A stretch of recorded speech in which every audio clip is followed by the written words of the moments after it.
జమ్మూ కాశ్మీర్లో సోమవారం జరిగిన ఉగ్రవాదుల దాడిలో శ్రీకాకుళం జిల్లా నందిగాం మండలం వల్లభరాయుడుపేట గ్రామానికి చెందిన ఆర్మీ జవాన్ సనపల జగదీశ్వరరావు మృతి చెందారు.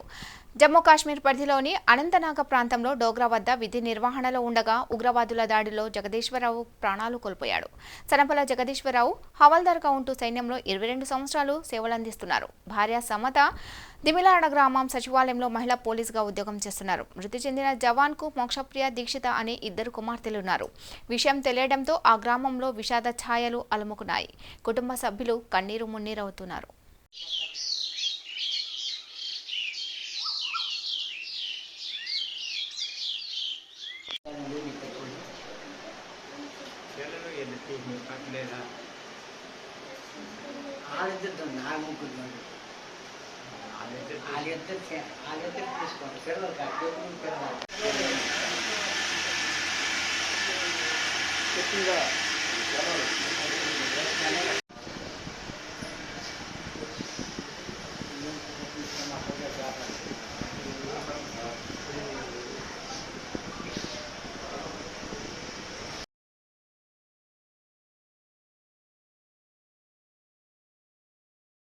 నా పేరు సనపల కృష్ణారావు అండి. అబ్బాయి మా కళ్ళెదురుగా మా పక్కింట్లోనే ఉన్నాడు. చిన్నపిల్లడి నుండి ఆడి మంచి చెడ్లన్నీ మాకు తెలుసు. చాలా నీతి నిజాయితీగా బతికాడు. దేశ రక్షణ కోసం నేను వెళ్తాను అని ఒక దృక్పథంతో వెళ్ళాడు. అలాగే దేశ రక్షణ కోసం ఎక్కడ వెనకడుగు వేయకుండా బాగానే ఆడి వృత్తి విధానాన్ని సక్రమంగా చేశాడు. నిన్న ఇదే టైంకి మాకు ఈ వార్త తెలియగానే మా గ్రామం మొత్తము విషాదంలో ఉన్నాము. ఇందుకు బాగా చింతిస్తున్నాం సార్. సర్వీస్కి వెళ్ళిన తర్వాత ఇక్కడి నుంచి ఈ గ్రామం నుండి ఎలాగైనా దేశ రక్షణ కోసం 10 మందికైనా మనం చెయ్యాలి అని ఒక దృక్పథంతో ఉంది. తీసుకెళ్ళి చాలా జనం ఈ గ్రామం నుండి సుమారు 25-30 మంది ఆర్మీకి ఉన్నారు. అలాగే రిటైర్మెంట్ వచ్చిన తర్వాత అయినా ఈ గ్రామానికి మనం రక్షణగా ఉండి మన గ్రామం మనం బాగు చేసుకుందామని ప్రతి దీనికి వచ్చి మాట్లాడేవాడు. సరదాగా అందరితో సరదాగా ఉండేవాడు. మరి అందరితో సరదాగా ఉన్నాడు కాబట్టి నిన్న ఈ వార్త తెలియగానే గ్రామం మొత్తం కూడా విషాదంలో ఉంది సార్.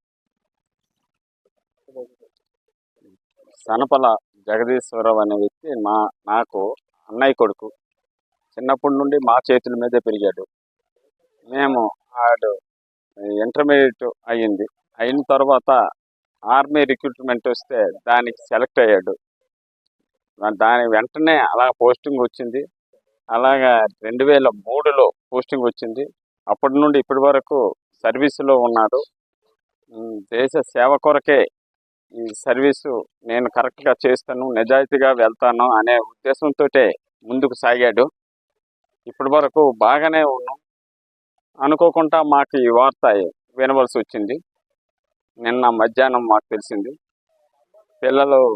చిన్నపిల్లలు, భార్య 2 అమ్మాయిలు చిన్నపిల్లలు. వాళ్ళకి ఇబ్బంది. మాకు తీరని లోటు. ఈ చనిపోవడం అనేది మా కుటుంబానికి తీరని లోటు. ఇది ఎప్పటికీ మరవలేని వార్త. అది. నా పేరు విఘ్నేశ్వరరావు. మా బ్రదర్ పేరు ఎస్ జగదీశ్వరరావు, ఫాదర్ పేరు ఎస్ మల్లేశ్వరరావు. దేశం గురించి 2003లో మార్చి 15న భర్తీ అయ్యాడు మాకు బ్రదరు. ఇప్పటి వరకు దేశం గురించే కాపాడాలని, దేశంని కలగొట్టుకోవాలని బాగా ఇప్పటి వరకు సర్వీస్ చేశాడు. ఇప్పుడు అకస్మాత్తుగా ఈ ఘటన జరిగింది. ఈ ఘటన వల్ల మాకు నిన్న ఉదయం మార్నింగ్ 9:30కి నాకు ఫోన్ కాల్ వచ్చింది.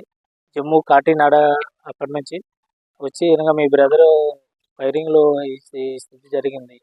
దీనివల్ల మీ బ్రదరు హాస్పిటల్ కాదు, ఈ గంట ఒక 1 అవర్ తర్వాత మీకు కాల్ చేసి మళ్ళీ చెప్తామన్నారు. మళ్ళీ 1 అవర్ తర్వాత కాల్ చేసి చెప్పిన తర్వాత చనిపోయారని చెప్పారు. ఈ విషయం తెలగానే మాకు కొంచెం చాలా బాధగా అనిపించింది. అప్పుడు కూడా మేము నమ్మలేకపోయాము, ఎందుకు ఈ ఘటన ఇలా జరిగిందని. సరేలే, నేను జాబ్ చేస్తుంటే కూడా దేశం గురించి ఇన్ని కష్టాలు, ఇన్ని సేవలు చేశాడు కాబట్టి ఇప్పుడు మనము ఏదైనా దేశం కాపాడుకోవాలంటే ఏదైనా చేయాలని ఒక నిర్ణయం మేము అలాగే ఊరుకుని అలా నిర్ణయం తీసుకున్నాం. దానివల్ల నేను సర్వీస్ చేస్తాను కాబట్టి నాకు ఆ దేశం గురించి ఎలాగ కాపాడేయాలి, ఎలా డ్యూటీలు చేయాలి అవన్నీ నాకు తెలుసు కాబట్టి నేను దానిలో ఉన్నాను కాబట్టి నాకు కొంచెం కొంచెం బాధగా ఉంది. కానీ మరి బాధ ఉన్నా లేకపోయినా దేశం కాపాడాలి కాబట్టి మేము దేశం కోసమే రక్షణ చేయించుకోవాలని మేము ఆ నిర్ణయం. ఇప్పుడు కూడా నేను డ్యూటీలో 1.5 నా సర్వీస్ ఉంది. ఆ సర్వీస్ ఉన్నప్పుడు కూడా నేను దేశం కాపాడాలి. ఎప్పుడు రిటైర్మెంట్ అయితే అప్పుడు నేను అక్కడితో సమాప్తం చేసుకొని నేను దేశంని కాపాడించి నేను బయటికి ఇంటికి వచ్చి నా ఫ్యామిలీ పిల్లలతో